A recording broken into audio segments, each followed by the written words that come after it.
There was a gate across their road on a Monday morning. No warning, no letter, just a keypad and a code that worked. 140 households had been driving that road for 25 years. Private gated community. Paved. Resurfaced twice. The HOA president called it their lifeline. It wasn't their road. I'm a retired title examiner. For 40 years my job was one thing: find the gap, the missing instrument, the deed that should have been there and wasn't. In 2022 I found one. A developer had built a 1.1-mile access road in 1998, on the wrong parcel. The landowner died in 2007 without ever knowing the road was there. His estate sat dormant for 17 years. I bought the parcel at estate sale, 900 acres. The road came with it. I installed the gate on a Monday. By Friday, 134 households had received reservation of rights letters from their title insurers. The HOA fought it for months. The judge asked one question.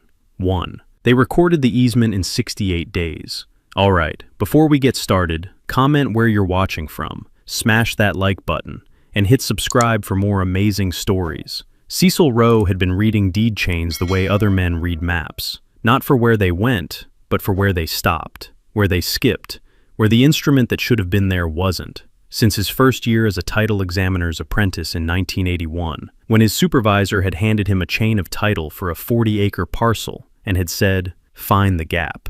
It had taken him 4 hours. The gap had been a 1934 administrator's deed that had been recorded in the wrong grantor index, invisible to a standard search, but present in the records if you knew to look for it in the estate filings. He had found it. His supervisor had said, "That's the work. The gap is always there. Your job is to find it before someone else builds on top of it." He had spent 40 years finding gaps. The Ridgeline Drive gap had found him first. He had not been looking for it. He had been conducting a routine county parcel review in the spring of 2022, a systematic scan of the county's Eastern Range parcel records that he performed every 2 to 3 years as a professional habit, the kind of broad pattern title review that a retired examiner did to stay current with the county's recording patterns and to identify anything in the public record that warranted closer attention.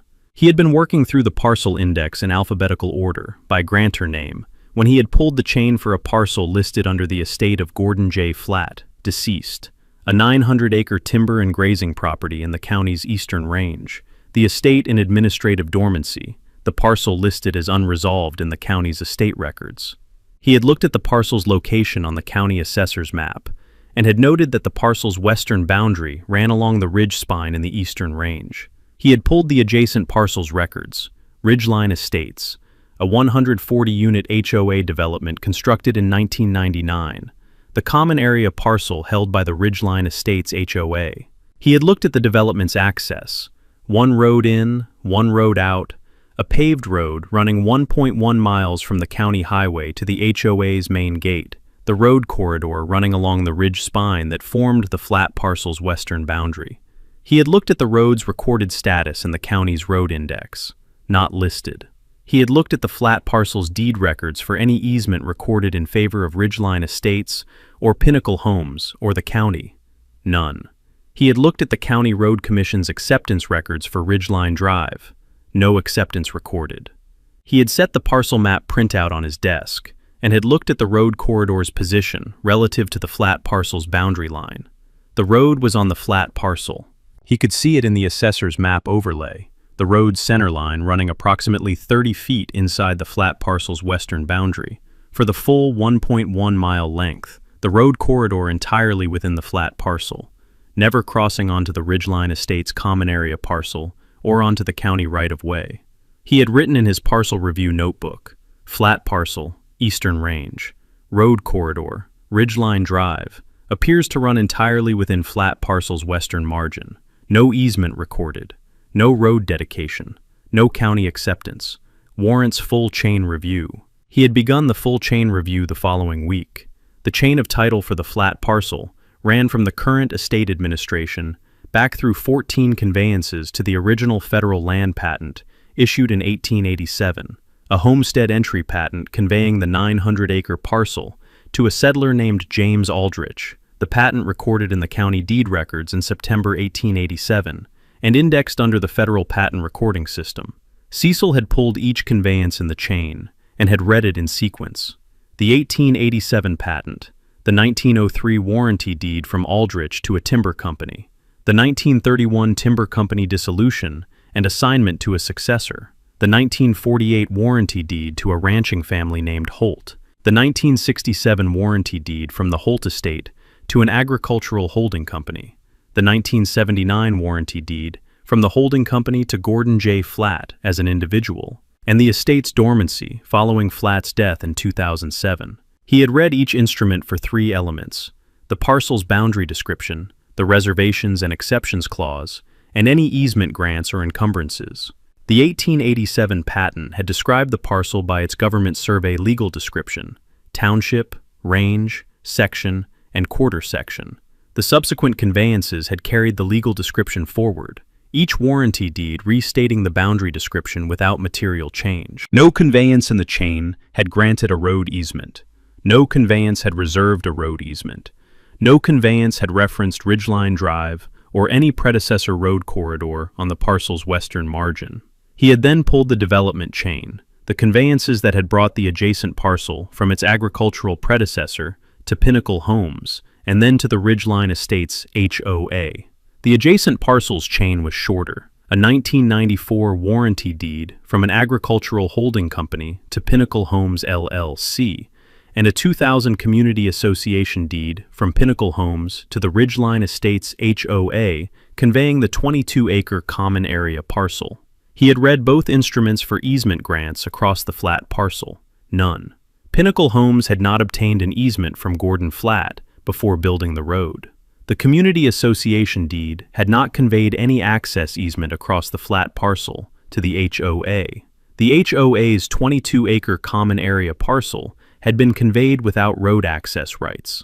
He had pulled Pinnacle Homes' road construction permit from the County Building Department's records, a 1997 permit for the construction of a private road on what the permit described as the applicant's property. He had read the permit's parcel description. It had described the road corridor as being on the Ridgeline Estates development parcel. This was incorrect. The road corridor was on the Flatt parcel, not the development parcel.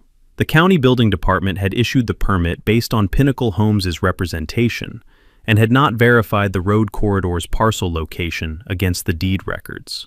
The permit did not constitute a road dedication.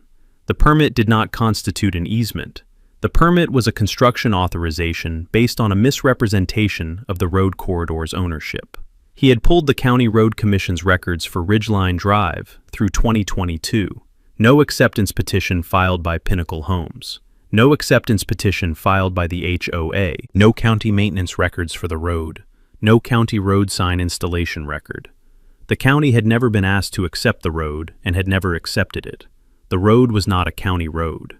He had pulled the title insurance commitments for 3 representative Ridgeline Estates property closings, available through the county clerk's public records, and had read the Schedule B exceptions in each, the standard title exceptions for taxes, assessments, and rights of parties in possession, but no exception for the road corridor's private ownership, because no title examiner conducting the commitment had identified the Flatt parcel's encroachment. The road corridor's private status had been invisible to every title search conducted on every Ridgeline Estates property, because every examiner had looked at the development parcel's chain and had assumed the road was either on the development parcel or on a county right-of-way.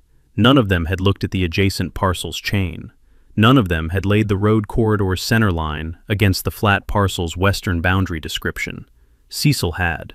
He had done it 3 times, with 3 different survey base maps, using the legal descriptions from the 1887 patent, the 1979 Flatt deed, and the county assessor's current parcel geometry. All 3 overlays produced the same result. The road was on the Flatt parcel for its full 1.1 mile length. He had written in his parcel review notebook at the end of the chain review, "Chain complete, 1887 to 2022. Finding: Ridgeline Drive runs entirely within Flatt parcel's western margin. No easement recorded at any point in chain. No road dedication recorded. No county acceptance. Pinnacle Homes constructed road on Flatt parcel without owner's permission, without easement, without dedication. HOA has maintained road for 22+ years without recorded right. Title insurance on 140 Ridgeline Estates properties does not accept the road corridor's private ownership. Gap confirmed. He had set the notebook down and had looked at the parcel map on his desk. The flat parcel's western boundary, the road corridor running inside it. 140 households using a road on land a man named Gordon Flatt had owned, without knowing a developer had built a road on it. The estate dormant, the gap open. He had not done anything with the finding immediately. He had filed the research in a folder labeled Flat Parcel, Ridgeline Drive Title Defect, and had continued his routine parcel review. He had returned to the finding periodically over the following year, each time reviewing the chain with fresh attention, each time reaching the same conclusion. In the summer of 2023, the county's estate administration office had listed the flat parcel for public sale. A notice in the county paper's legal section, the parcel described as a 900-acre timber and grazing property in the Eastern Range, available by sealed bid. He had read the listing, and had looked at the parcel map, and had thought about the research file in his drawer. He had thought about it for 3 weeks. He had walked the road once, had driven to the county highway junction, parked his truck at the road's entrance, and had walked the full 1.1 miles along the ridge spine to the HOA's main gate and back. 2 miles on a paved road that was on land nobody had claimed in 17 years. The timber and grass growing to the road's shoulders on both sides. The ridge spine carrying the pavement toward the HOA's gate in a smooth, straight corridor that Pinnacle Homes had carved out of Gordon Flatt's parcel without asking.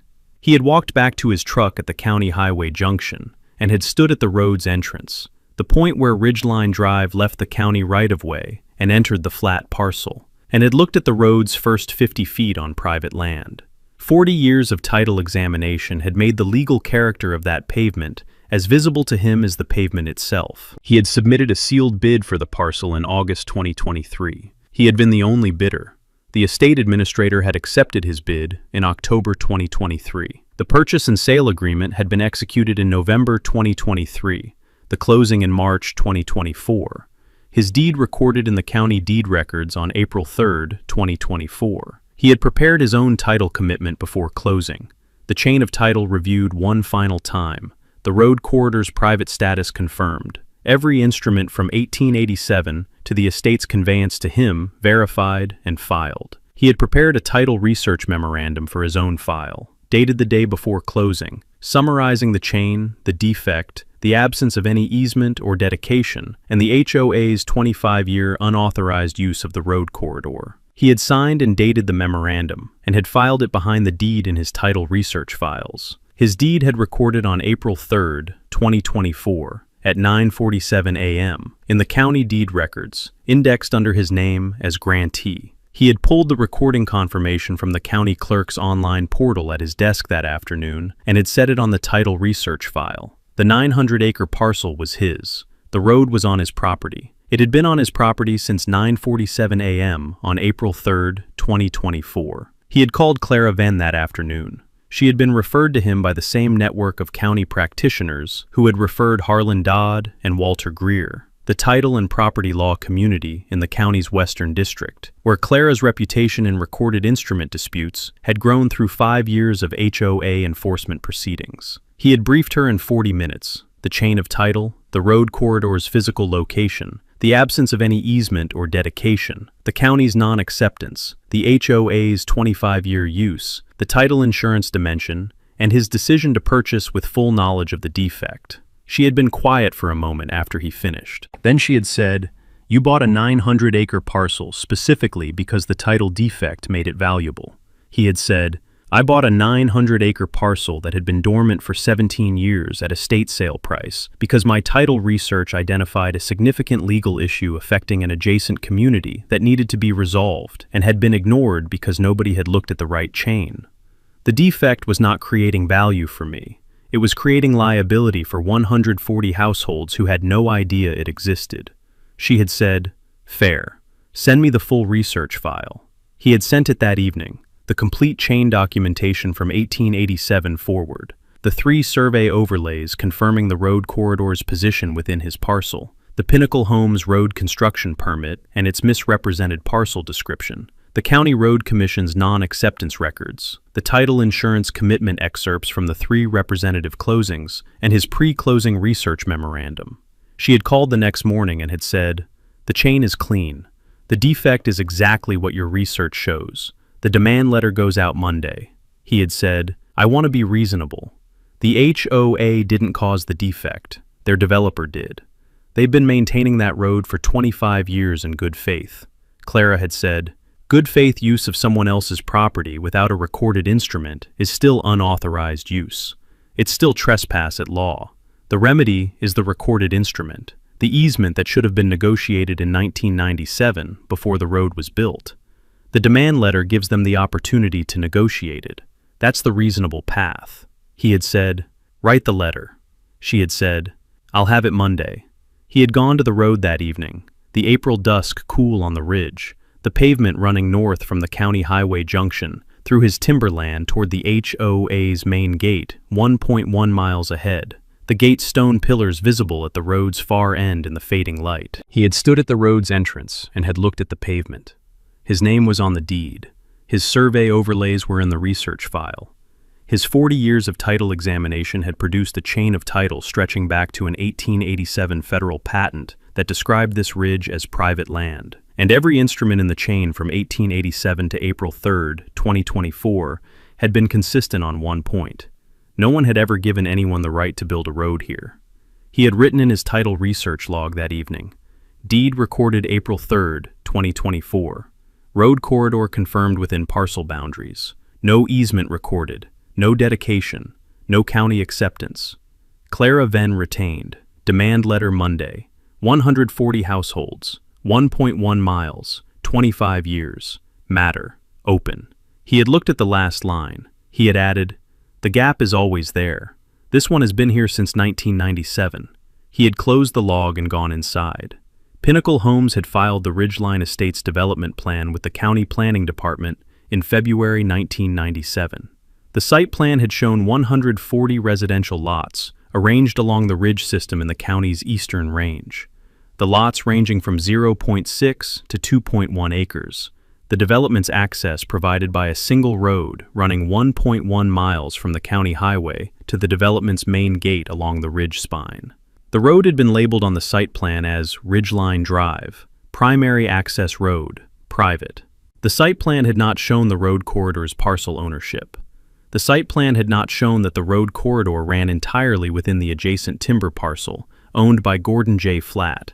The County Planning Department had approved the conditional use permit in June 1997, based on the site plan's road access representation, without verifying the road corridor's parcel location against the deed records. The County Building Department had issued the road construction permit in August 1997, based on Pinnacle Homes' representation that the road would be built on the applicant's property. The road had been built in 1998 on Gordon Flatt's property. The construction had proceeded without incident in the specific way that construction proceeds without incident when the affected landowner doesn't know it's happening. Gordon Flatt had been living in Phoenix at the time, a retired postal worker who had inherited the 900-acre timber parcel from his uncle in 1979, had driven out to see it once in 1980, had found it remote and unimproved, and had left it in the county's tax records as a passive holding, paying the property taxes each year from Phoenix, never returning. He had not been notified of the road construction permit. Pinnacle Homes had not contacted him. The county's permit process had not required adjacent landowner notification for a private road construction permit. The road had been built on his parcel while he was in Phoenix, and he had died in 2007 without ever knowing it was there.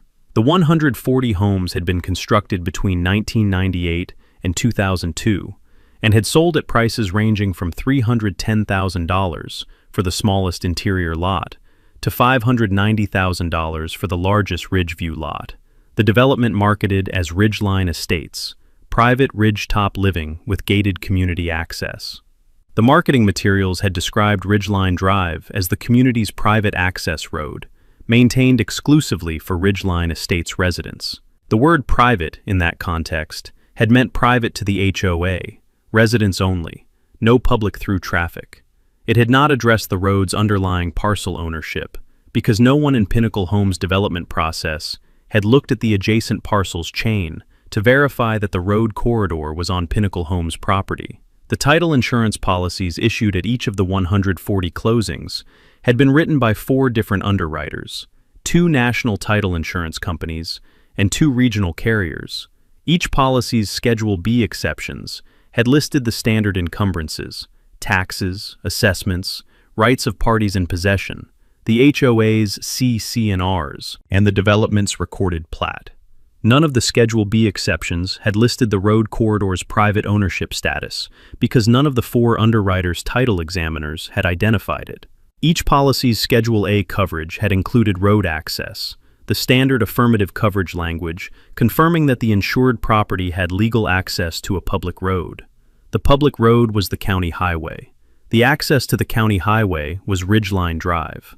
The title insurance policies had represented, at 140 closings over 4 years, that the access to the county highway was legally established. It had not been. It had been 1.1 miles of pavement on Gordon Flats land with no recorded legal basis. Cecil had calculated the aggregate title insurance exposure in his pre-closing research memorandum. The 140 policies, written at closing prices averaging $387,000 per unit, carried aggregate coverage of approximately $54,180,000. The road access representation was in every policy. If the road access were found to be legally defective, which a quiet title judgment in Cecil's favor would establish, every policy's road access coverage would be triggered. The 4 underwriters would face aggregate claims exposure across 140 policies, each claim arising from the same defect that every examiner had missed, because no one had looked at the right chain. He had filed the exposure calculation in the research file behind the title commitment excerpts and had not revised the number. It had been accurate at the time of purchase and remained accurate on the demand letter's delivery date. The Ridgeline Estates HOA had formed in October 2001 when the development reached its minimum owner occupancy threshold. Its CC&Rs had been drafted by Pinnacle Homes' HOA formation attorney and recorded in the county deed records, the governing documents describing Ridgeline Drive as the community's primary access infrastructure, maintained by the association for the exclusive use and benefit of Ridgeline Estates property owners. The CC&Rs had not mentioned Gordon Flats parcel. The CC&Rs had not mentioned the road corridor's private ownership status. The CC&Rs had described a road the HOA did not have the legal right to maintain or use, and had recorded that description in the county deed records where it had been sitting for 23 years, telling Ridgeline Estates residents something that was not supported by a single instrument in the flat parcels chain. The HOA's road maintenance budget had been a line item in every annual budget since 2001. In the early years, it had covered routine maintenance, crack sealing, line striping, signage. In 2012, the HOA had undertaken its first major resurfacing project, a full mill and long overlay of the road's 1.1-mile length at a cost of $87,000, funded by a special assessment of $621 per unit. The 2012 resurfacing had been Maryland Cross's predecessor's project, executed with the confidence of a board that believed it was maintaining its own infrastructure. In 2021, the HOA had undertaken its second major resurfacing, another full mill and overlay, at a cost of $87,000. A full example if it's not meeting more than the third by the UFC, but a cost of its second major resurfacing at a cost of supported by relateds per 2. The cost of describe in major resurfacing. In 2021, the HOA had undertaken its second major resurfacing at a cost of $621.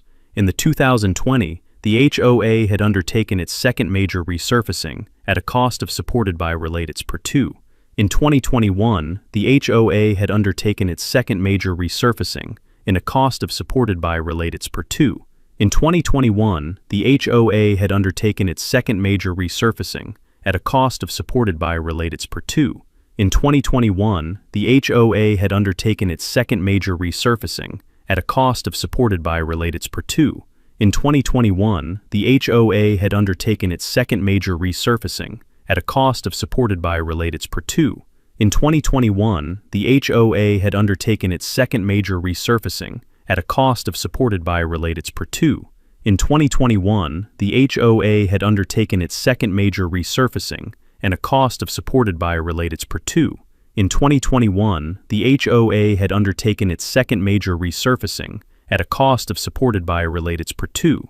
In 2021, the HOA had undertaken its second major resurfacing, at a cost of supported by a related per 2. In 2021, the HOA had undertaken its second major resurfacing, at a cost of supported by a related per 2. In 2021, the HOA had undertaken its second major resurfacing, at a cost of supported by a related per 2. In 2021, the HOA had undertaken its second major resurfacing, at a cost of supported by a related per 2. In 2021, the HOA had undertaken its second major resurfacing, at a cost of supported by a related per 2. In 2021, the HOA had undertaken its second major resurfacing, at a cost of supported by a related per 2. In 2021, the HOA had undertaken its second major resurfacing, at a cost of supported by a related per 2. In 2021, the HOA had undertaken its second major resurfacing, at a cost of supported by a related per 2, funded by a special assessment of $621 per unit. The 2012 resurfacing had been at a cost of $112,000, funded by a combination of the road maintenance reserve and a special assessment of $480 per unit. This one had been Maryland's project. Maryland had become HOA president in 2020, the third president in the HOA's history, following the original developer-appointed board and a 12-year presidency by a resident named Thomas Hicks, who had retired to Florida. She was organized, detail-oriented, and had the specific confidence of a community leader who had successfully managed a $112,000 infrastructure project and had delivered a resurfaced road to 140 households on schedule and under budget. She had written about the 2021 resurfacing project in the community newsletter with the proprietary satisfaction of a president who understood that the road was the community's most critical maintained asset. Ridgeline Drive is our lifeline, the road that connects every one of our 140 families to the world beyond our gate. This year's resurfacing represents our commitment to maintaining that lifeline at the highest standard. The road is ours, and we take care of it.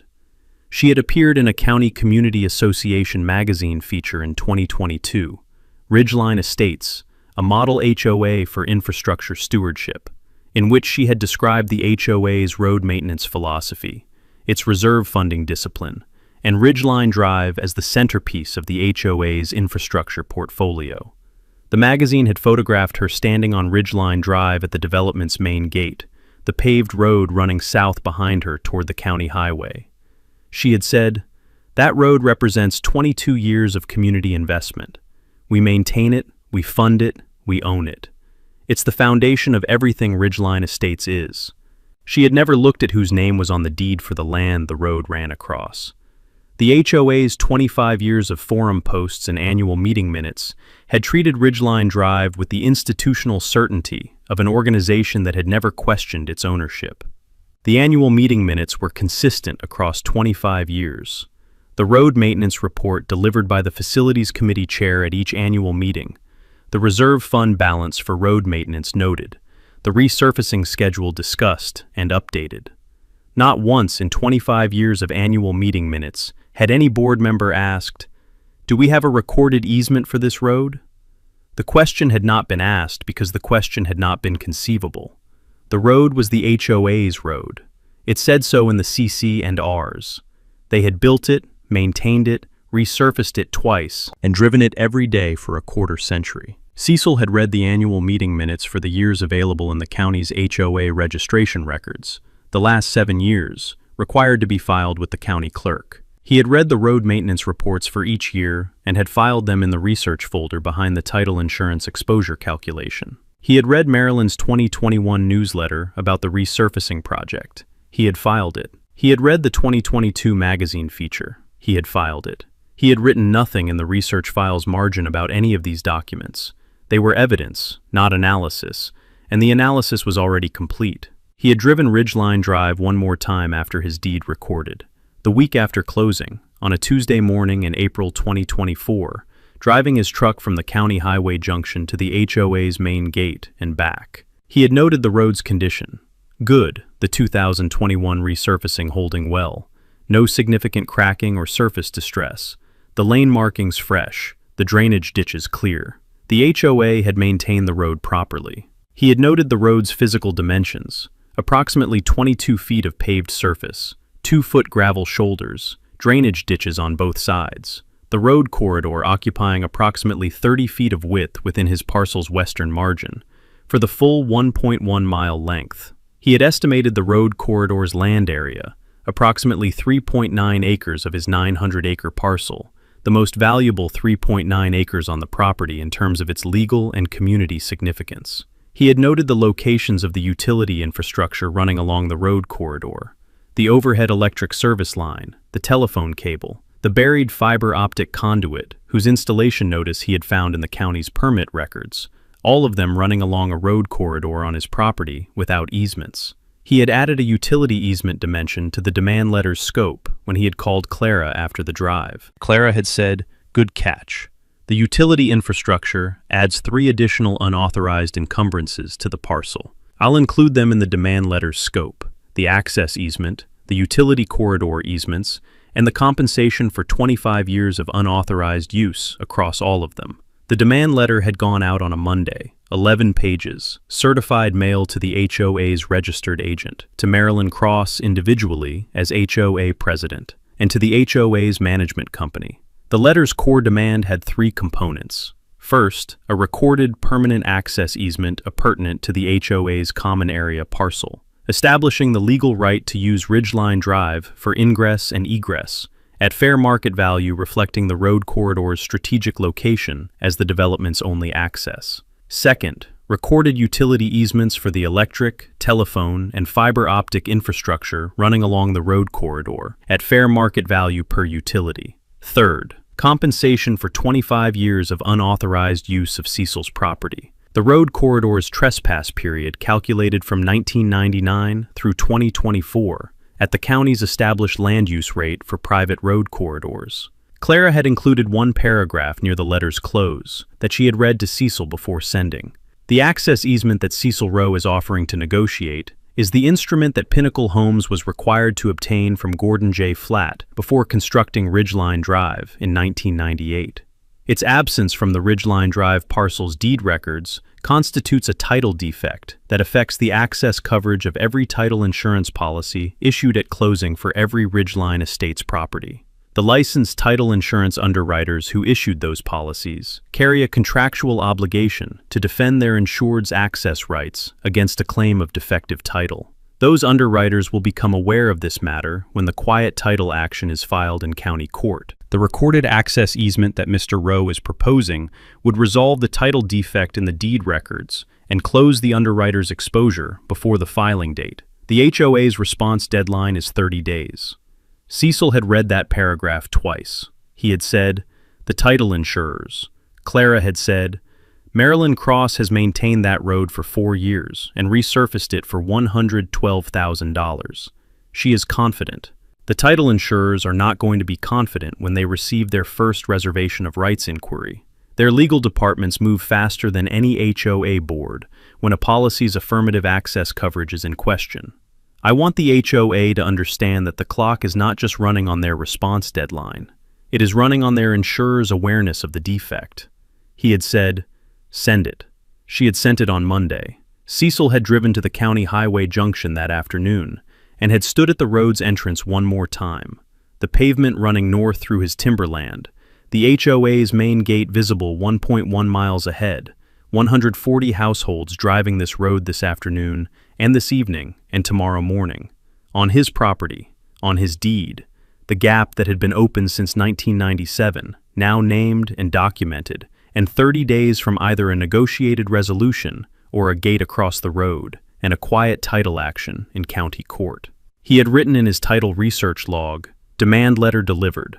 Response deadline, 30 days. Access easement, utility easements, compensation for 25-year trespass. Title insurance exposure paragraph included. Gate installation materials purchased and staged. Clara Venn, counsel of record. Matter, open." He had looked at the last line. The gap was always there. His job had always been to find it. He had found this one. It was his now. He went home. Clara had pulled the full deed chain on a Wednesday evening.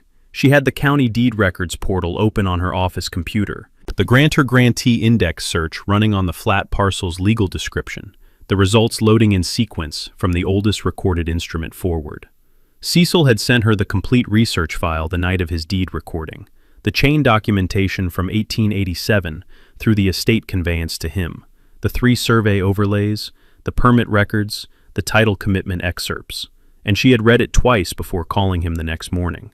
But she pulled the chain herself as she always did, beginning with the instrument and working forward, because 40 years of property litigation had taught her that the most important thing a lawyer could do in a recorded instrument dispute was read the chain independently and find what her client had found before she stood in front of a judge and said it was there. The 1887 patent was the foundation, the federal homestead entry patent, conveying the 900-acre parcel to James Aldrich, recorded September 12, 1887, in the County Deed Records Federal Patent Index, the legal description in government survey format. Township 14 North, Range 8 East, Section 22, the full section and its adjacent quarter sections comprising the 900-acre parcel's original extent. She had read the patent's grant language, its boundary description, and its reservations clause, the standard federal patent reservations for mineral rights and public road rights-of-way along section lines. The section line reservation was the one instrument in the entire chain that reserved any road right on the parcel, and it reserved a right-of-way along the section lines of the government survey grid, not along the ridge spine where Ridgeline Drive ran, which crossed the section lines diagonally and bore no relationship to the government survey road reservation. She had read each subsequent conveyance in the chain for the same 3 elements Cecil had examined: boundary description, reservations and exceptions, easement grants. The 1903 Timber Company deed, warranty deed, full covenants, no easement grants, no road reservations beyond the federal patent's section line language carried forward in the exceptions clause. The 1931 dissolution assignment, the same exceptions carried forward. The 1948 Holt family deed, the same. The 1967 Agricultural Holding Company deed, the same. The 1979 flat deed, the same, with one addition, a handwritten notation in the margin of the original recorded instrument that the county recorder had indexed as a notation but not as a separate instrument. She had pulled the notation's image from the records and had read it. Grantee notes, property includes timber access roads along northern and eastern margins per prior use. No formal easement recorded. The notation referenced timber access roads on the northern and eastern margins, not the western margin where Ridgeline Drive ran. The notation was Flat's own acknowledgement of the informal timber road network that had existed on the parcel before his purchase, and it was on the wrong side of the parcel to have any bearing on Ridgeline Drive. She had set the chain documents in sequence on her conference table and had written her findings: instrument, operative provisions, gaps, exposure. The instrument, 900-acre parcel, Cecil Rowe as grantee per deed recorded April 3, 2024. Chain of title from 1887 federal patent through 14 conveyances, complete and unbroken. The operative provisions: fee simple ownership of the parcel's full extent, including the western margin through which Ridgeline Drive ran for its 1.1-mile length. Federal patent section line road reservation, inapplicable to Ridgeline Drive's location. No other reservation, exception, or easement grant affecting the road corridor in any instrument in the chain. The gaps: no road dedication recorded by Pinnacle Homes. No access easement recorded in favor of Ridgeline Estates HOA, Pinnacle Homes, or any predecessor. No county road acceptance. No utility easements for the electric, telephone, or fiber optic infrastructure running along the road corridor. Complete absence of any recorded instrument establishing any right of any person to use Ridgeline Drive's corridor. The exposure: 140 residential properties whose only access to the county highway ran across private property owned by Cecil Rowe, without a single recorded instrument establishing that access right. Title insurance policies on all 140 properties carrying affirmative access coverage, representing that the access was legally established. 4 underwriters with aggregate policy exposure of approximately $54 million against a defect none of their examiners had identified. She had called Cecil at 8 the next morning and had confirmed his findings without qualification. The chain was exactly what his research had shown. The demand letter's legal basis was solid. She had said, Marilyn Cross is going to hire a property lawyer who will make 3 arguments: prescriptive easement, implied dedication, and public policy. I want you to understand each argument and why it fails before the HOA's response arrives, because when it arrives, you are going to want to act immediately. Cecil had said, walk me through them. She had said, prescriptive easement first. The HOA will argue that 25 years of open, notorious, continuous, hostile, and uninterrupted use of Ridgeline Drive has created a prescriptive easement in their favor. The argument fails on the hostile element.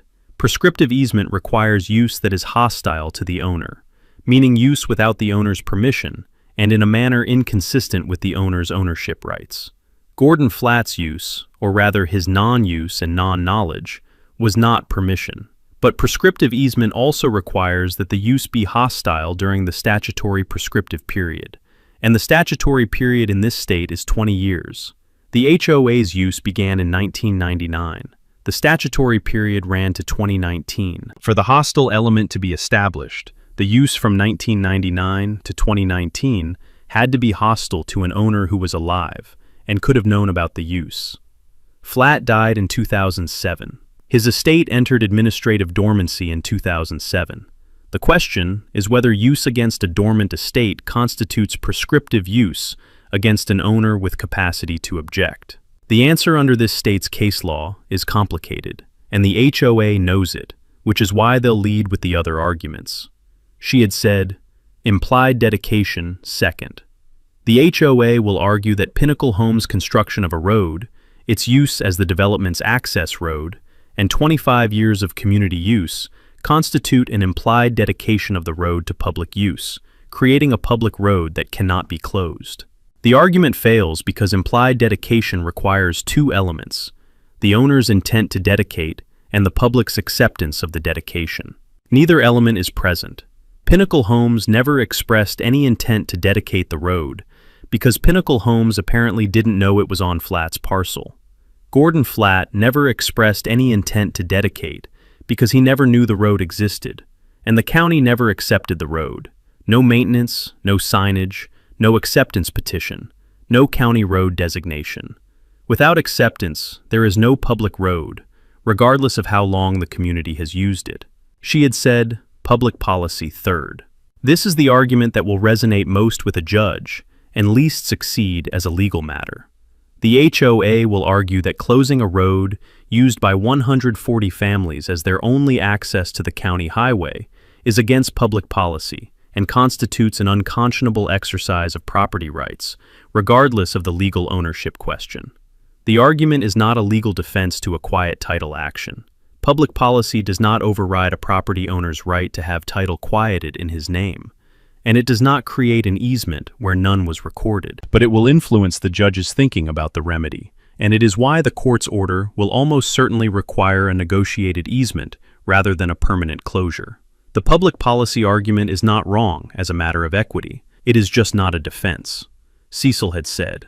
And the gate, she had said, the gate is legally unambiguous. It is your property. You may install a gate on your property at any location. The gate does not block access permanently. You have committed to providing the HOA with the gate code, and a gate equipped with a keypad that the community can use is not a closure. It is an assertion of ownership. The gate is the physical instrument that makes the legal argument visible. Every resident who enters the code every morning understands, in a way that no court filing can communicate, that they are on someone else's property. The HOA's response letter had arrived on day 22 of the 30-day window. 8 pages, on the letterhead of a property and litigation firm named Breckenridge & Cole, signed by a partner named Alan Breckenridge. The letter ran the 3 arguments Clara had predicted, in the order she had predicted them, with the addition of a 4th, adverse possession.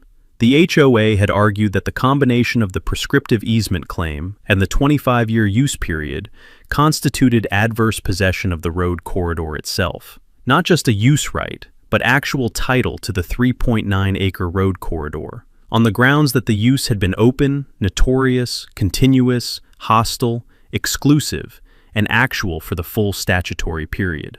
Clara had called Cecil after reading the letter and had said, "The adverse possession claim is creative and wrong. Adverse possession of a road corridor used by 140 households is not exclusive use. It is shared use, which defeats the exclusivity element. The road was used by every resident, every delivery vehicle, every guest. Exclusive adverse possession requires that the possessor's use excludes the true owner and all others. A shared community access road is the opposite of exclusive possession." The board had met on a Thursday evening, all 5 members present, Breckenridge on the phone, 31 residents in attendance. The vote to reject the demand had been 5-0, unanimous, immediate. Breckenridge's assessment that the prescriptive easement and adverse possession claims were defensible, providing the board's confidence. Marilyn had said at the meeting, according to the summary posted to the HOA forum the following morning, "This road belongs to this community. We built it, we maintain it, we fund it, we use it every day. A property owner who bought land next door does not get to claim our road because of a paperwork gap from 1997. We will fight this in court." The community meeting had followed 6 days later, all 140 units notified, held in the development's clubhouse, standing room. Marilyn had presented from the front of the room with the composed certainty of a president who had successfully managed a $112,000 road project and was now managing a legal challenge to the road itself. She had described Cecil's claim as opportunistic, a property purchaser who had specifically sought out a title defect in order to extract money from an established community, a predatory exercise of a technical legal position against 140 families who had bought their homes in good faith. She had said, "Nobody is closing this road. Nobody is putting a gate on our road. We have legal counsel, we have a defensible position, and we will protect this community's access." A resident named Dennis Park, Unit 78, whose property was one of the last lots before the main gate, meaning he drove Ridgeline Drive's full length twice daily, had raised his hand and had asked, "What happens to our title insurance if the court finds the road is on his property?" Breckenridge's associate, present in the room, had said, "The title insurance question is a separate matter that the HOA's counsel is monitoring. The board's focus is on the legal defense." Dennis Park had said, "With respect, my focus is on my policy." The associate had not responded further. Dennis Park had called his title insurer the next morning. Cecil had read the community meeting summary in the county paper. Ridgeline Estates HOA vows to defend community road against property claim, at his kitchen table on a Saturday morning. He had read Marilyn's quote, "Nobody is putting a gate on our road." He had set the paper down and had called Clara. He had said, "The meeting summary is in the paper. Marilyn told 140 households, nobody is putting a gate on their road." Clara had said, "I read it this morning." He had said, "File the action." She had said, "Monday morning. Quiet title and trespass. County District Court." And Cecil, "The gate. Install it Monday concurrent with the filing. The gate's installation on your property is a lawful exercise of your property rights. Its timing, concurrent with the filing, establishes that you are asserting ownership in both the legal and the physical records simultaneously. The gate is not punitive. It is not a closure. It is a property marker with a keypad. Give Breckenridge the code when he calls." Cecil had said, "He'll call before noon." She had said, "Give him the code and tell him the gate stays until there's a recorded easement. Those are the only 2 things you need to say." He had ordered the gate materials in March, before the demand letter went out. A 14-foot powder-coated steel swing gate, the posts, the concrete footings, the keypad entry system, all staged in his barn. He had obtained the county building permit for the gate installation in February, a private gate on a private road on private property. The permit issued without complication, the county building department's inspector having confirmed the installation location was within his parcel's boundary. He had gone to the road on Monday morning at 7 a.m. with the post hole digger, the concrete mix, and the gate assembly. He had set the posts at his parcel's western boundary, the point where Ridgeline Drive crossed from the county highway right-of-way onto his property, the boundary confirmed by his own survey monument set at closing.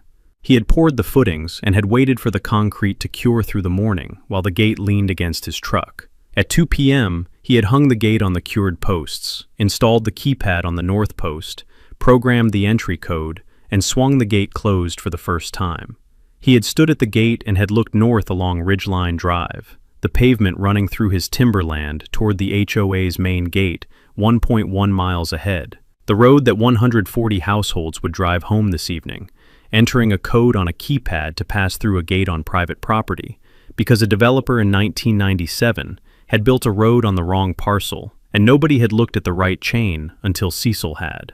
He had photographed the gate in the closed position, the keypad, the survey monument at the boundary, and the road corridor running north through his parcel. He had dated the photographs and filed them in the title research folder. Breckenridge had called at 11:40 a.m., 40 minutes before Clara's predicted noon. Cecil had given him the code. He had said, "The gate stays until there's a recorded easement in the county deed records, establishing the HOA's right to use Ridgeline Drive. Those are the only terms. Clara Venn's number is in the demand letter." Breckenridge had said, "This will not stand in court." Cecil had said, "The court will decide that. In the meantime, the code is 4772, and the gate opens inward."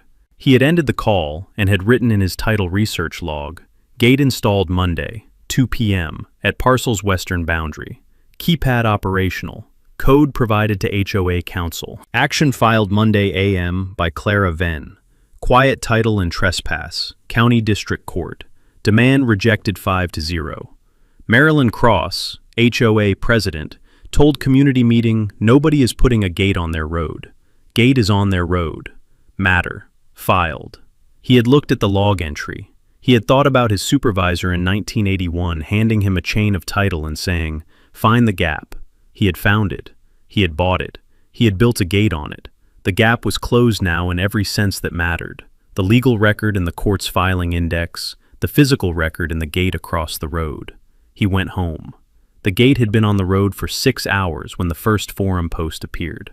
A resident named Karen Solis, Unit 12, one of the lots closest to the county highway entrance, whose daily commute took her past the gate twice, had posted at 8:14 p.m. on the Monday of the installation.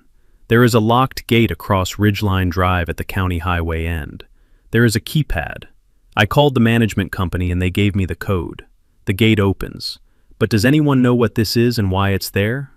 The thread had generated 94 replies by midnight. The management company had posted the gate code to the community forum at 9 p.m., a practical response to the volume of calls they had received from residents returning home that evening who had found a gate where no gate had been that morning. The post had included the code and a note.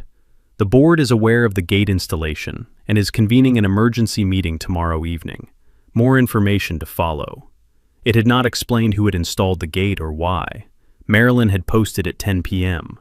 "The board is meeting tomorrow. We are aware of what this gate represents and we are responding. Do not be alarmed. The code works. You can get in and out. We will have more information at the meeting tomorrow." Dennis Park had replied at 10:15. "It represents that someone else owns our road. That's what it represents." The emergency board meeting had been on a Tuesday evening. All 5 board members, Breckenridge on the phone, 47 residents in attendance in the clubhouse. Marilyn had presented the situation. Cecil Rowe had installed a private gate on Ridgeline Drive at the parcel boundary, concurrent with the filing of a quiet title and trespass action in County District Court. The gate was operational, the code worked, residents could pass, but its presence was a physical assertion of ownership that the board was taking seriously as a legal and community matter. Breckenridge had confirmed the action's filing and had outlined the HOA's defense, the prescriptive easement claim, the adverse possession theory, the implied dedication argument. He had characterized the HOA's legal position as defensible and the gate as a provocation rather than a legal action.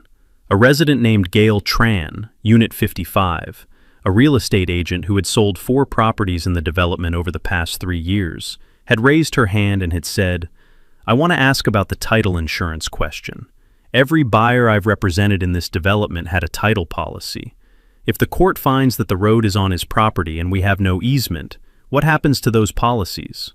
Breckenridge had said, "The title insurance question is complex and depends on each policy's specific language. The HOA's legal defense is focused on establishing the community's right to the road through the prescriptive and dedication claims. If those claims succeed, the title insurance question becomes moot. Gail Tran had said, and if they don't succeed? Breckenridge had said, we intend to succeed. Gail Tran had written down the names of the 4 underwriters she knew had written policies in the development and had called her broker the next morning. The title insurance companies had not needed Gail Tran's call to find the quiet title action. Clara had filed the action Monday morning at 9 a.m. in County District Court. The court's electronic filing system had indexed the case in the public case portal by 11 a.m. The case caption, the parties, the cause of action, and the parcel's legal description visible to any person or system scanning the court's new filing index.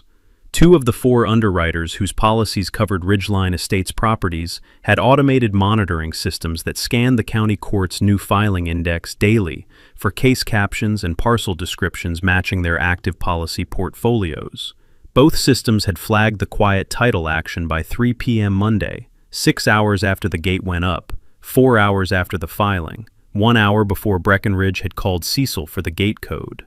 The first reservation of rights letter had gone out from the larger national underwriter on Wednesday morning, 2 days after the filing. The letter went to all 67 Ridgeline Estates policyholders in that underwriter's portfolio, certified mail, the language precise. The underwriter had become aware of a pending quiet title action affecting the parcel on which Ridgeline Drive was located. The action raised a question about the legal basis of the road access coverage included in each recipient's title insurance policy. The underwriter was issuing a reservation of rights under the policy's road access coverage, pending its investigation of the claim. The underwriter was not denying coverage, but was reserving its right to do so if the investigation established that the road access defect predated the policy's issuance, and the insured was requested to provide any documentation in their possession regarding the road access right upon which their policy's access coverage was based. There was no such documentation. Every insured received the letter and had the same answer to the request: nothing. No easement, no dedication, no county road designation.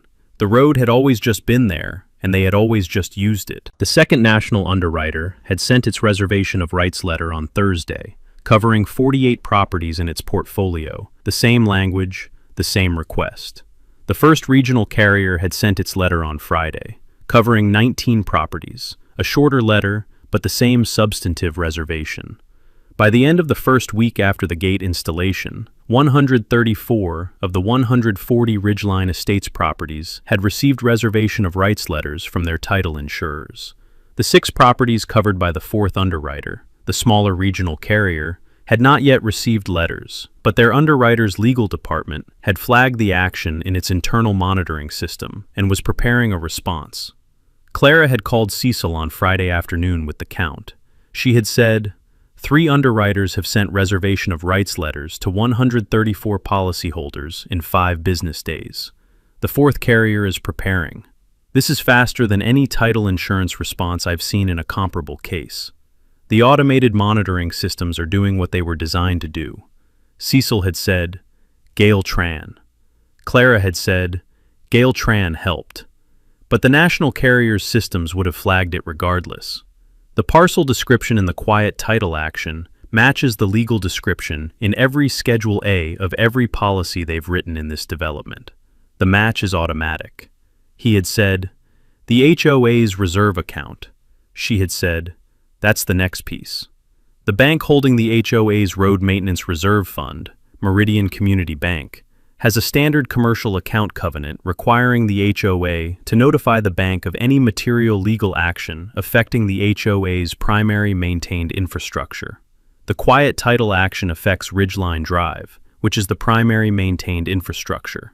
Breckenridge's office notified the bank on Wednesday, as required by the covenant. Meridian placed the Road Maintenance Reserve account in administrative review Thursday, a hold on disbursements from the account pending the bank's assessment of the legal risk to the road infrastructure the reserve was created to maintain. Cecil had said, how much is in the reserve? Clara had said, the HOA's 2023 annual filing with the county clerk shows the road maintenance reserve balance at $94,000. Accumulated over several years toward the next resurfacing cycle. The administrative hold means the board cannot access those funds for road maintenance while the hold is in place. It doesn't affect the HOA's operating account, but it removes the road maintenance reserve from the board's control at the same time the road's ownership is being litigated. The institutional cascade had been running for a week, and Marilyn had not yet called Cecil directly. She had called on a Tuesday, 8 days after the gate installation, the reservation of rights letters in the mail, the reserve account frozen, the quiet title action in the court's active case index, and 140 households entering a keypad code twice daily to pass through a gate on someone else's land. Her call had come at 2 p.m., the same time of day, Cecil had noticed, that Robert Hale had called Walter Greer and Sandra Price had called Harlan Dodd. The hour when a president who has exhausted the board's formal options makes the direct call. She had said, "Mr. Rowe, this is Marilyn Cross, president of the Ridgeline Estates HOA. I think you and I need to talk directly." He had said, "I'm listening."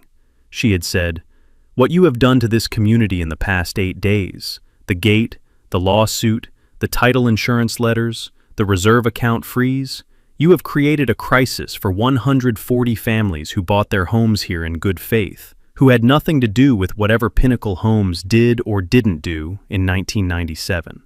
These are people who have lived here for 20 years. They drive that road every morning to take their kids to school. They drive it every evening to come home. You put a gate on it. You froze our maintenance fund.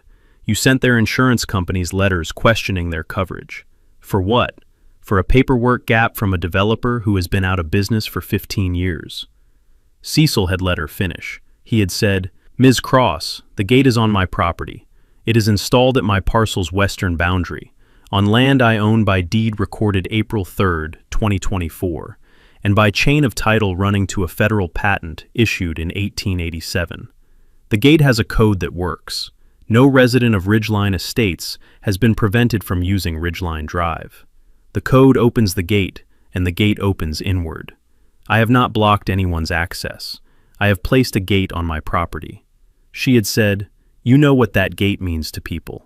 You know what it does to them every morning when they have to enter a code to get out of their own neighborhood. You installed it deliberately to create exactly this pressure." He had said, "I installed it because I own the road corridor, and the gate is the physical record of that ownership. The reservation of rights letters came from the title insurer's own monitoring systems. I did not contact them. The reserve account hold came from the bank's covenant notification requirement. I did not contact them. The institutional responses you are describing are the natural consequence of a quiet title action affecting a road that 140 title insurance policies represent as legally accessed. Those consequences would have occurred whether or not the gate was there.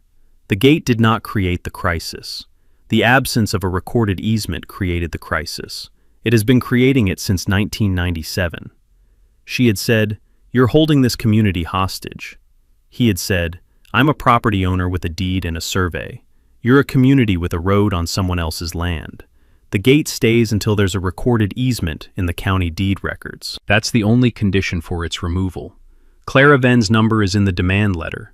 She had said, "What does a fair easement look like to you?" He had said, "Clara Venn will discuss that with your counsel when your board is ready to negotiate." The demand letter describes the components. The gate stays until the easement records. She had been quiet for a moment. Then she had said, "I've been president of this HOA for 4 years. I've maintained that road, funded that road, resurfaced that road. I have put this community's money into that road because I believed it was ours. You're telling me that every dollar we spent and every hour I put in was on your property?" He had said, "Yes. Everything from 1999 forward. Pinnacle Homes built the road on Gordon Flat's parcel without his knowledge or permission. He died in 2007 without knowing it was there. The estate sat dormant for 17 years. Nobody looked at the right chain. I did. I bought the parcel. The road is mine." She had said nothing for a moment. When she spoke again, the controlled quality in her voice had shifted to something underneath it, not anger, but the specific sound of a person who has invested 4 years in something and is hearing for the first time that the foundation was never there. She had said, "Why didn't you come to us before you bought it? You could have told us. We could have fixed it before you bought the land, specifically to use it against us. He had said, Ms. Cross, the defect has been in the deed records since 1997, 25 years before I found it.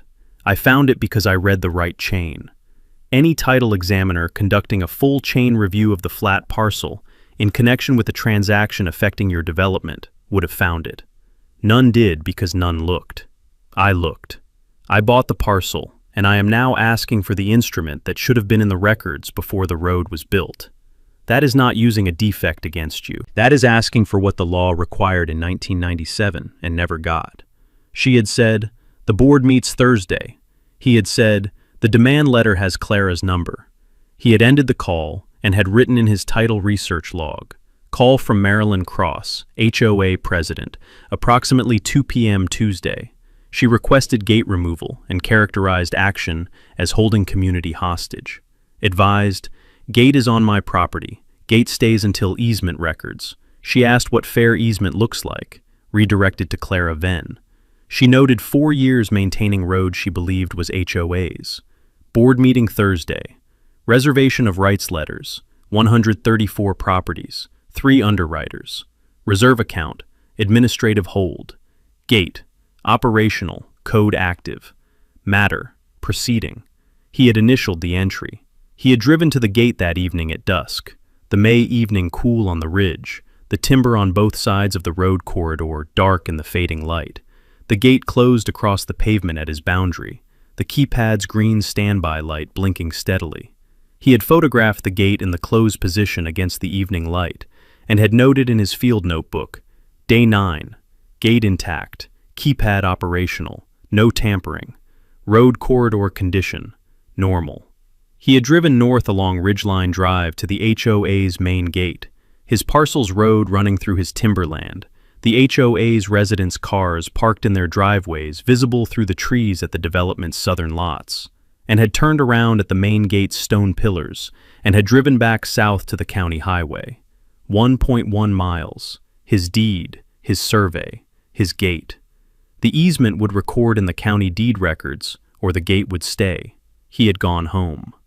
Marilyn had filed the emergency petition with the County Road Commission on a Thursday, 2 days after her call to Cecil, the board meeting having produced one actionable decision: pursue the implied dedication claim through the county's administrative process simultaneously with the court litigation, creating a parallel track that might produce a faster resolution than the quiet title action's timeline. The petition had been Breckenridge's recommendation, a strategic filing designed to establish the County Road Commission's position on the dedication question before the court hearing, on the theory that a county administrative finding recognizing Ridgeline Drive as a public road would significantly strengthen the HOA's implied dedication argument in the quiet title proceeding. If the commission accepted the petition and recognizing the road as a public road by implied dedication, the court would have a county agency's administrative determination to consider alongside the deed chain. If the commission denied the petition, the HOA had lost nothing that wasn't already at risk in the court action. The petition had been 14 pages, Breckenridge's strongest work, Clara had noted when she reviewed the public filing. It had argued the implied dedication claim on 3 foundations. First, Pinnacle Homes' construction of the road to county specification using a county-issued construction permit constituted an offer of dedication to the public. Second, 25 years of continuous use by the Ridgeline Estates community and their guests constituted public acceptance of that dedication. Third, the county's issuance of a road construction permit for the road had created a reasonable expectation of public road status that the county was now equitably obligated to honor. The petition had included as exhibits the 1997 road construction permit, the HOA's road maintenance records from 2001 through 2024, the 2012 and 2021 resurfacing contracts, and affidavits from 11 Ridgeline Estates residents attesting to their continuous use of Ridgeline Drive as their only access to the county highway for periods ranging from 12 to 24 years. Clara had called Cecil after reviewing the petition filing and had said, "The 3 foundation argument is creative, but each foundation has a structural problem that the commission will identify if their staff does the title work. The construction permit foundation fails because a permit is a regulatory authorization, not a property instrument. It authorizes construction activity. It does not transfer or encumber property rights, and it cannot constitute a dedication offer by an owner who never signed it and apparently never knew the road was being built on his land. The public use foundation fails because public acceptance of a dedication requires acceptance by a competent governmental authority, not by the users themselves. 25 years of residential use is private use by a defined community, not public acceptance. The equitable obligation foundation fails because equitable estoppel against a government body requires that the government made a representation the petitioner relied on to their detriment, and a road construction permit issued to a developer does not constitute the government's representation that the road is or will become public. Cecil had said, "Will the commission do the title work?" She had said, "The commission's staff engineer will pull the deed records as a standard part of the petition review. What they find will determine how the commission frames its denial, because it will be a denial." The County Road Commission had assigned the petition to its staff engineer, a woman named Patricia Dole, whose standard practice for implied dedication petitions was to pull the parcel records, the road index, the county maintenance records, and the construction permit file before preparing the staff report for the commission's monthly meeting. She had pulled all four within a week of the petition's filing.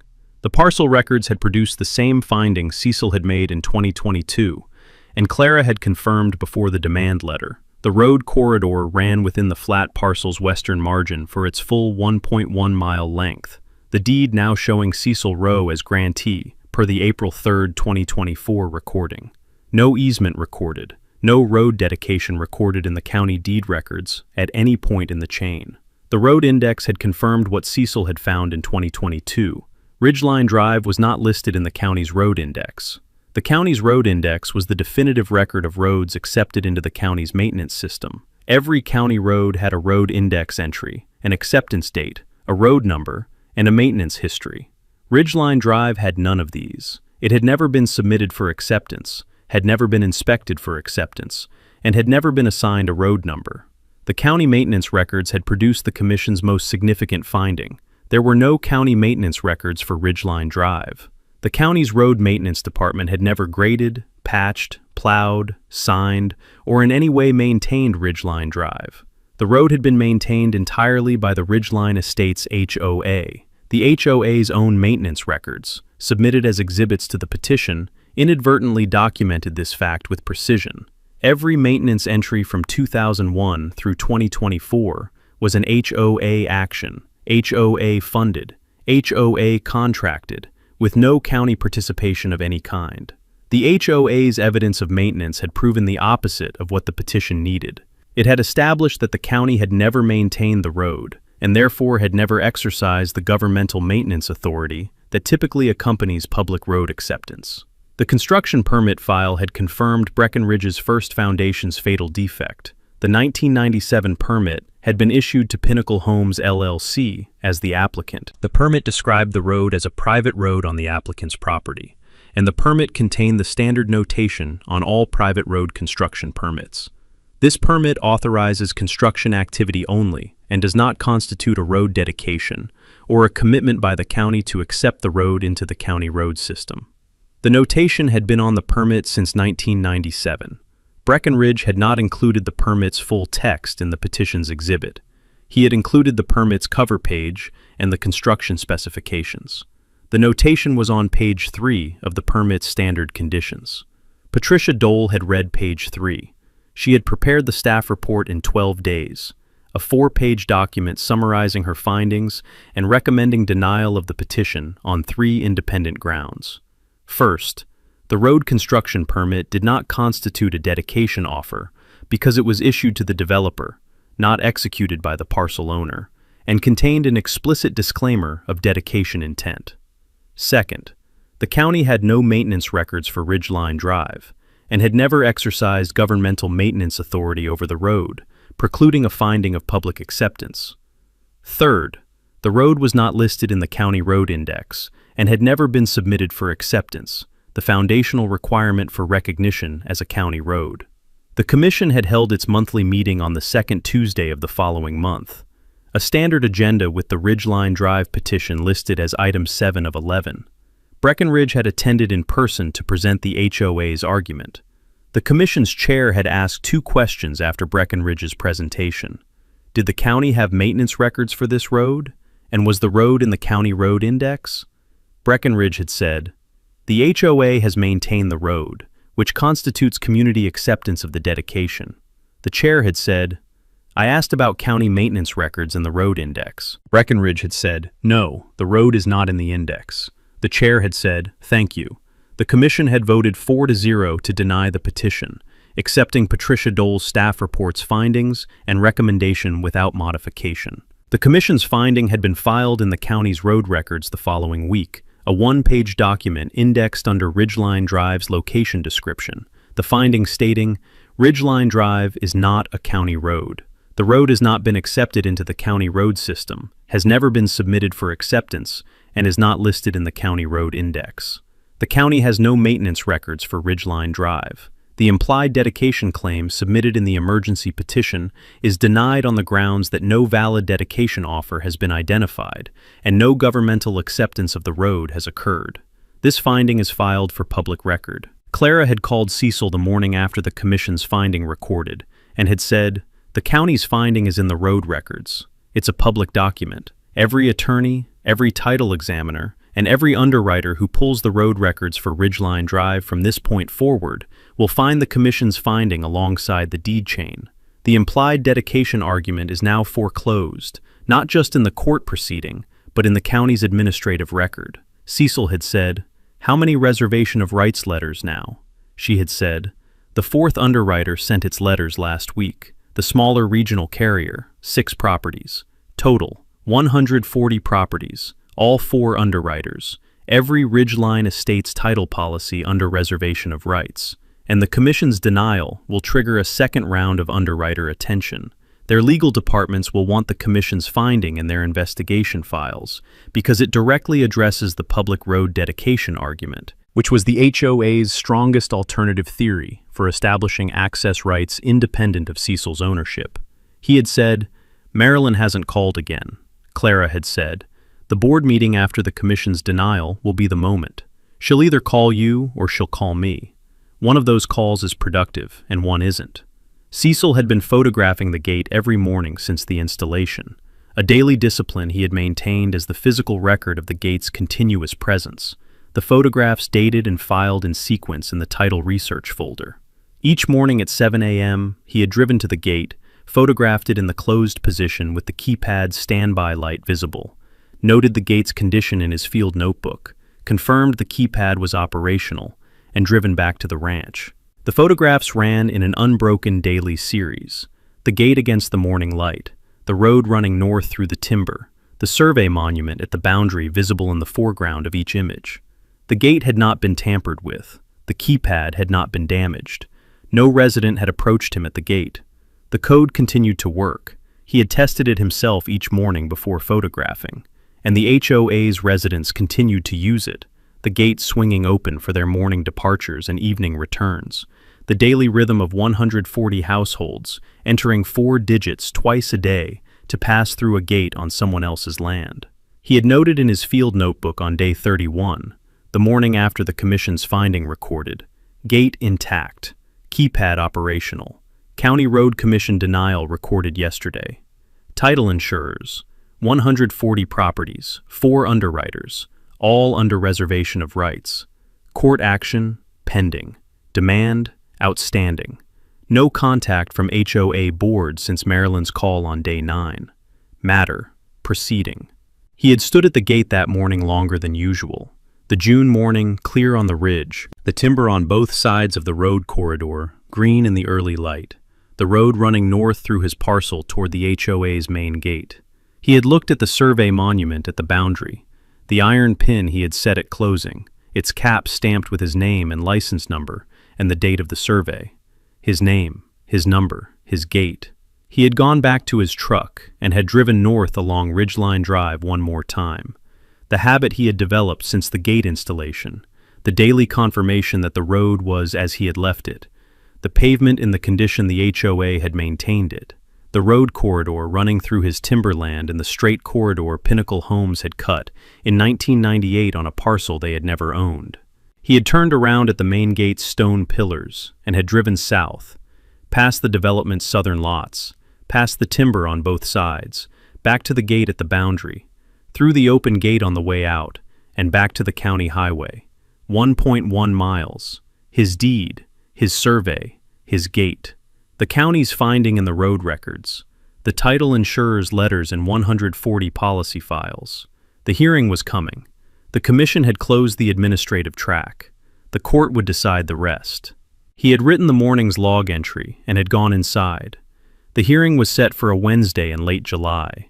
The quiet title action had been on Judge Orwell's docket since the filing date, the same consolidated assignment that had handled every prior proceeding in this series, the judge's familiarity with recorded instrument disputes, and HOA enforcement actions evident in the scheduling order she had issued 3 weeks after the filing, a firm hearing date, a discovery cutoff 2 weeks prior, and a pre-hearing briefing requirement that had produced Clara's 40-page brief and Breckenridge's 31-page response.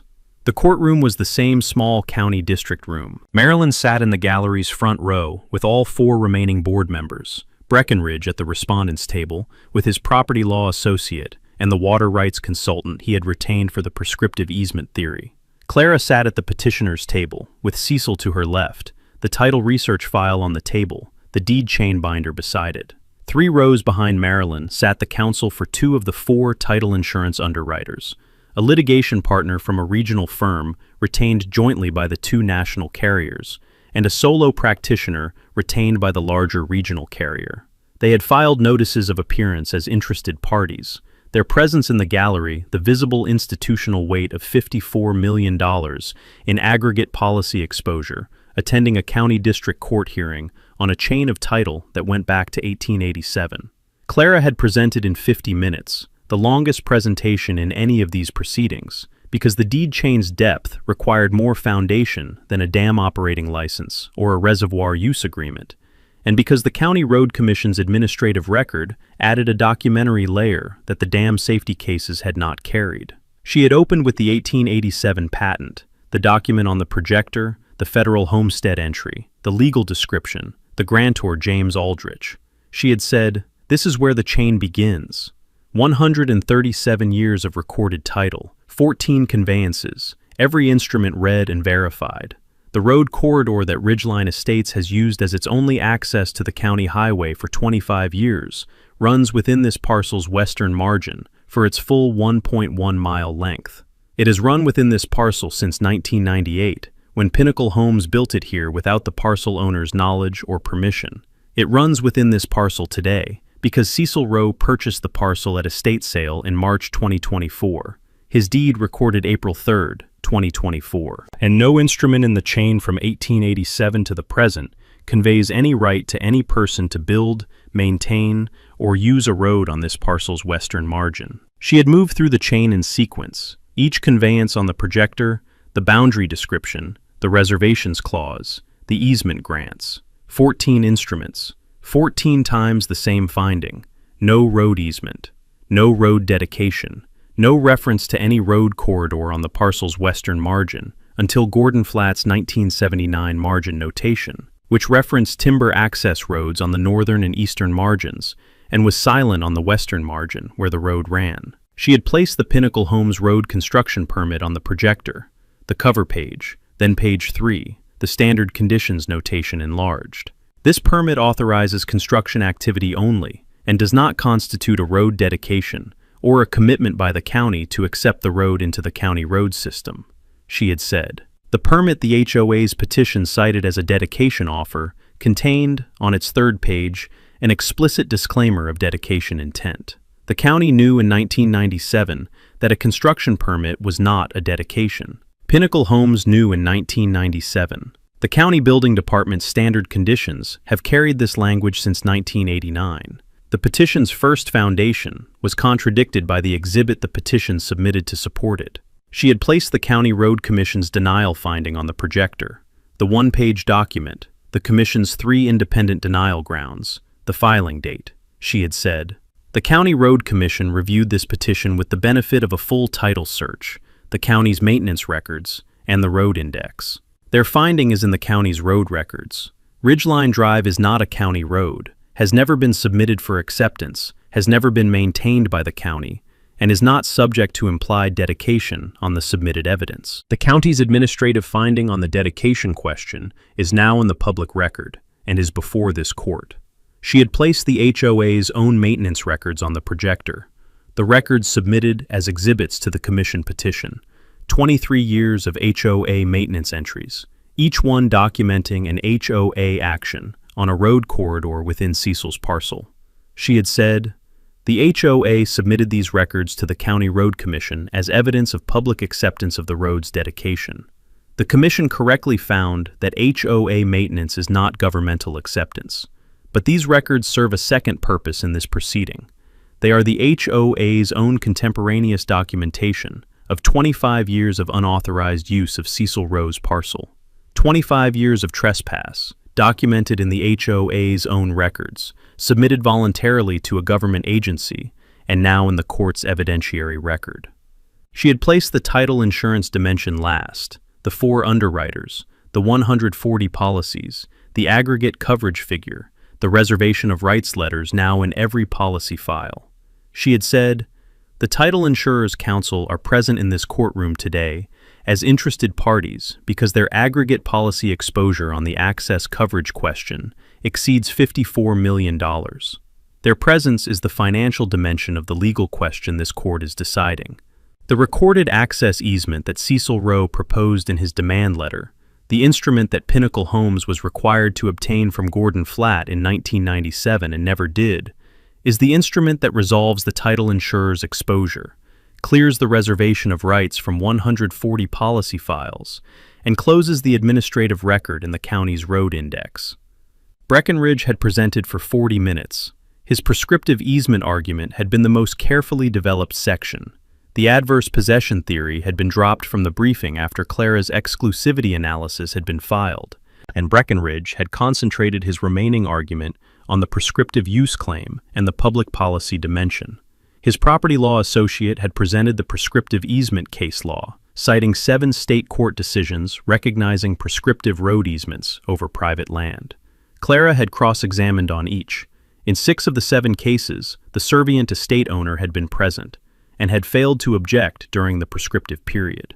In the 7th, the owner had been absent, but the estate had been administered by an active executor who had received notice of the use. Gordon Flatt had been absent, had received no notice of the road's construction, and his estate had been in administrative dormancy from 2007 to 2023, with no active executor capable of objecting. The prescriptive clock had run against an owner who did not know the road existed. Breckenridge's associate had said, "The owner's knowledge is not strictly required for the prescriptive period to run. Use that is open and notorious places a constructive duty on the owner to observe and object." Clara had said, "Constructive notice requires that the use be observable to an owner exercising reasonable diligence." Gordon Flatt was in Phoenix. His estate was dormant. What diligence was available to a deceased man's unrepresented estate?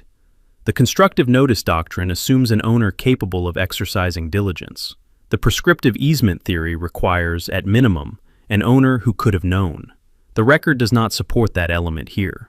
Breckenridge had presented the public policy argument in his closing, the strongest emotional register of the proceeding, the argument that 140 families' only access to the county highway could not be closed by a property owner who had purchased the parcel specifically to use the title defect as leverage. He had said, "Whatever the deed change shows, this court has equitable authority to fashion a remedy that does not strand 140 households without access to a public road. The court should exercise that authority." Judge Orwell had asked her question during Breckenridge's presentation, the same question, the same format. She had waited until he completed the prescriptive easement argument, looked at her notes, and said, "Mr. Breckenridge, does the Ridgeline Estates HOA hold any recorded instrument, any easement, any road dedication, any access agreement, any instrument of any kind recorded in the county deed records, establishing the HOA's legal right to use Ridgeline Drive?" Breckenridge had said, "Your Honor, the HOA's position is that the combination of 25 years of prescriptive use, the implied dedication arising from the developer's construction, and the community's acceptance," Orwell had said, "recorded instrument, yes or no?" Breckenridge had said, "No, Your Honor." Orwell had written a note. She had looked at the title insurer's counsel in the gallery's front rows. She had said, "Continue." She had issued her ruling from the bench 30 minutes after Breckenridge concluded. The deed chain, complete and unbroken from the 1887 federal patent to Cecil Rowe's April 3, 2024 deed. No instrument in the chain conveyed any right-of-way, road easement, or access right to any person for the road corridor on the parcel's western margin. Title to the road corridor was quieted in Cecil Rowe's name. The implied dedication claim, denied, consistent with the County Road Commission's administrative finding. The road construction permit was not a dedication offer. The county had no maintenance records for the road and had never accepted it. The HOA's community use was not governmental acceptance. The dedication claim failed on both required elements. The prescriptive easement claim, denied.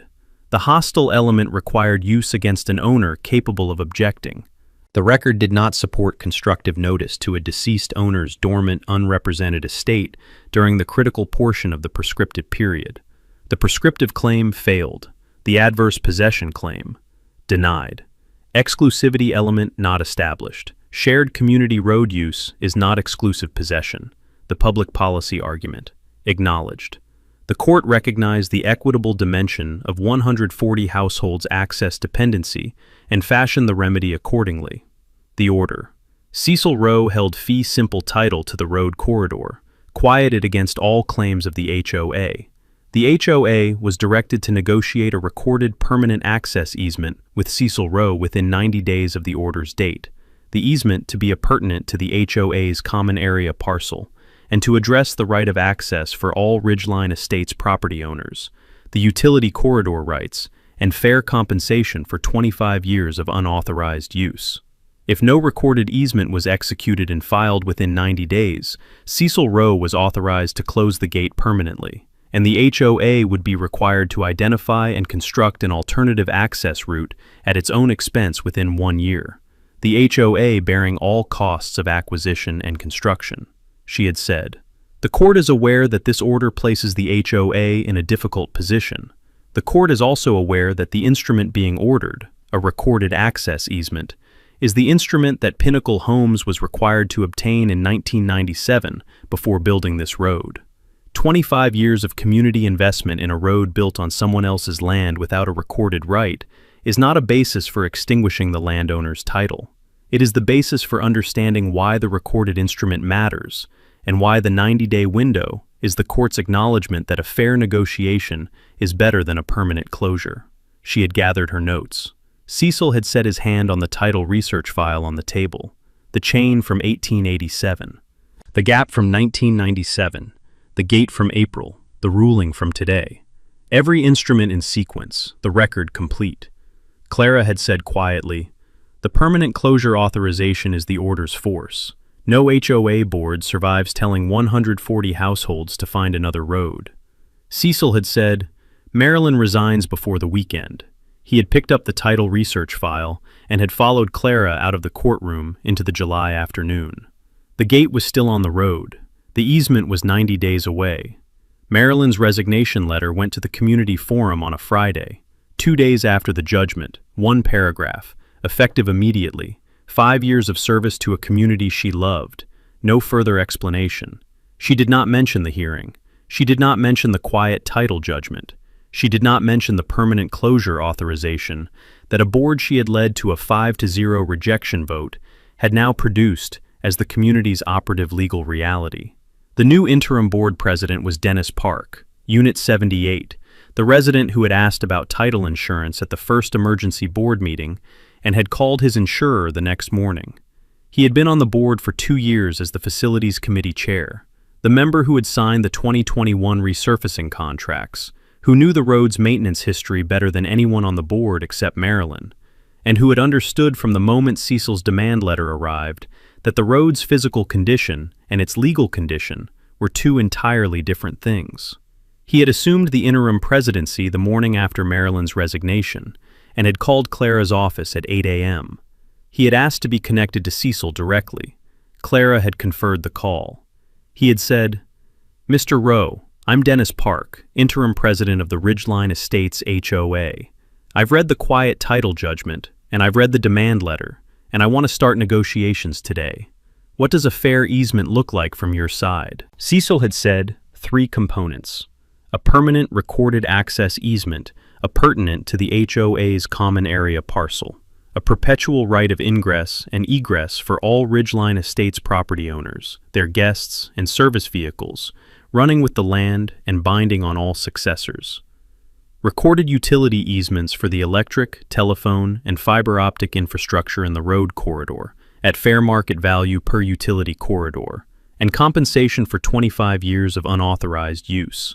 The trespass period from 1999 through the easement's recording date, calculated at the county's established rate for private road corridor use, plus a maintenance cost share going forward, covering the road corridor's ongoing upkeep, the HOA carrying the maintenance cost as the primary beneficiary of the easement.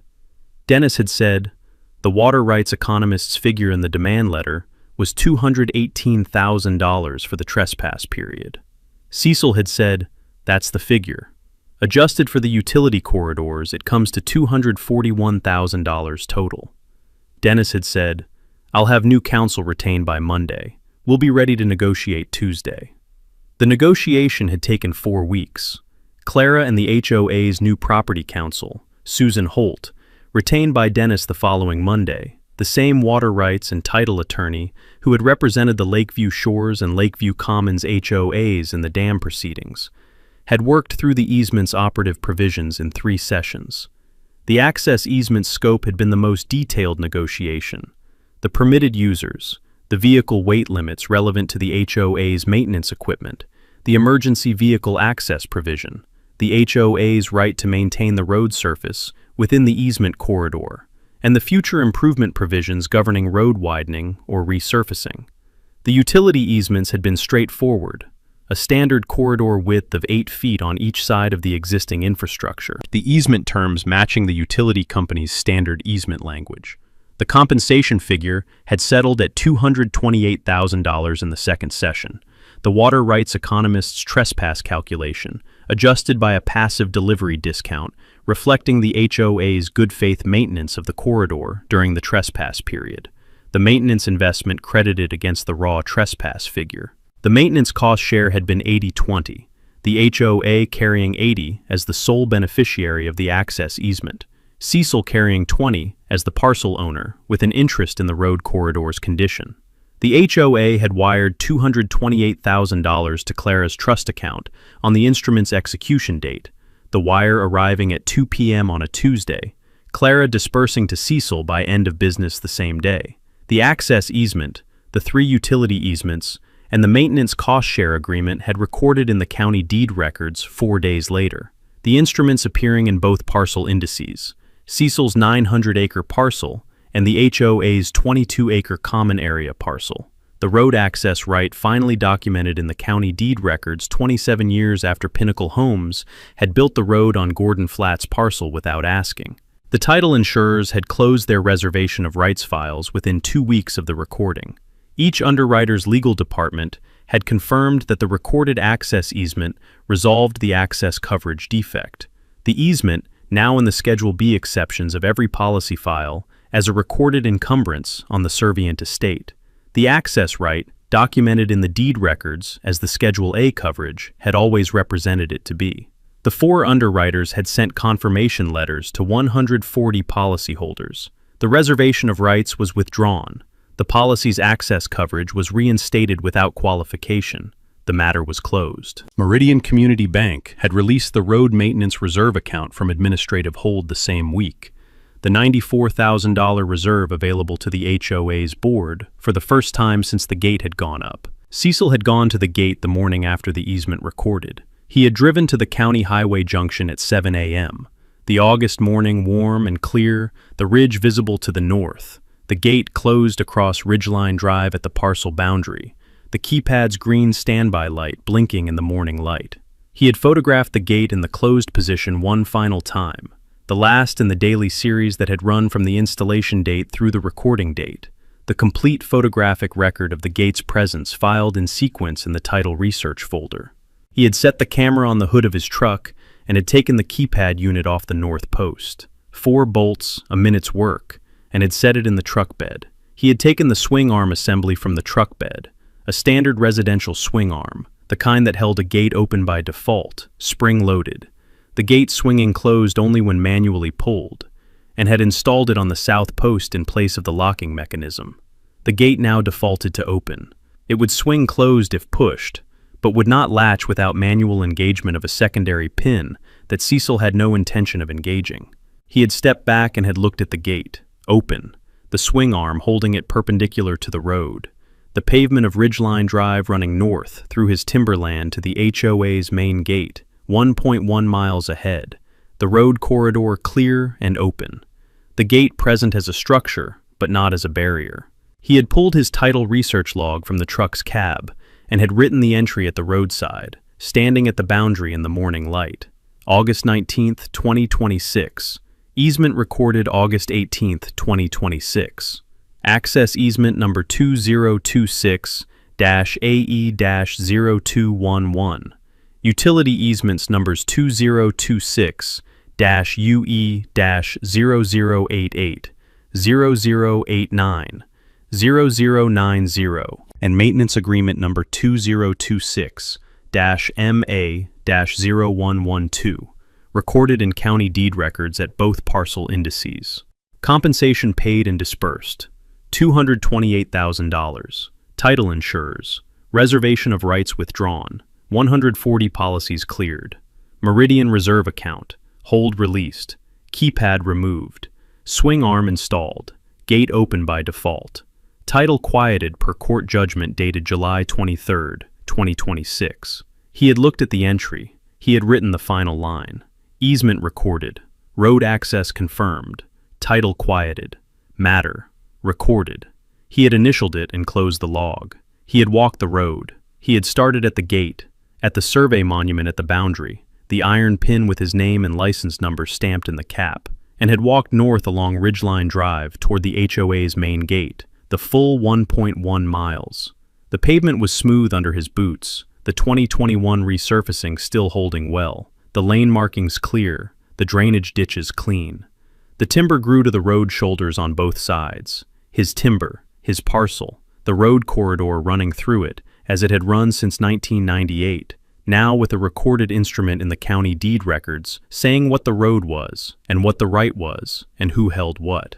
He had walked slowly, not the pace of a man covering distance, but the pace of a title examiner reading a chain, the deliberate attention to each section of the corridor, the overhead electric line running along the north shoulder, now under a recorded utility easement, the buried fiber optic conduit beneath the south shoulder under a recorded utility easement, the road surface itself the subject of a recorded access easement, and a maintenance cost-share agreement that would govern its upkeep for as long as the Ridgeline Estates community existed.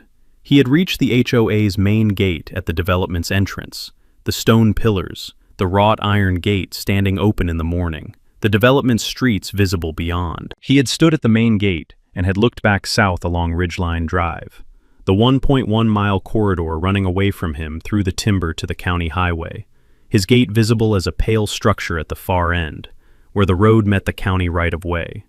He had looked at both gates, his, open by default at the south end, the HOA's, open by default at the north end, the road running between them, documented, recorded, the gap closed.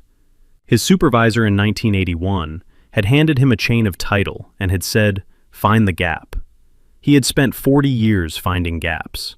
He had found this one in 2022, documented it through 2024, bought the parcel in March, recorded his deed in April, installed the gate in May, watched the County Road Commission deny the petition in June, sat at the petitioner's table in July, and walked to the recording confirmation portal in August.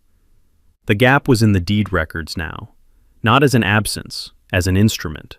Access easement number 2026-AE-0211. Recorded August 18, 2026, both parcel indices. The thing that should have been there in 1997 was there now. The chain was complete. He had walked back south along Ridgeline Drive to his truck. 1.1 miles, the same road.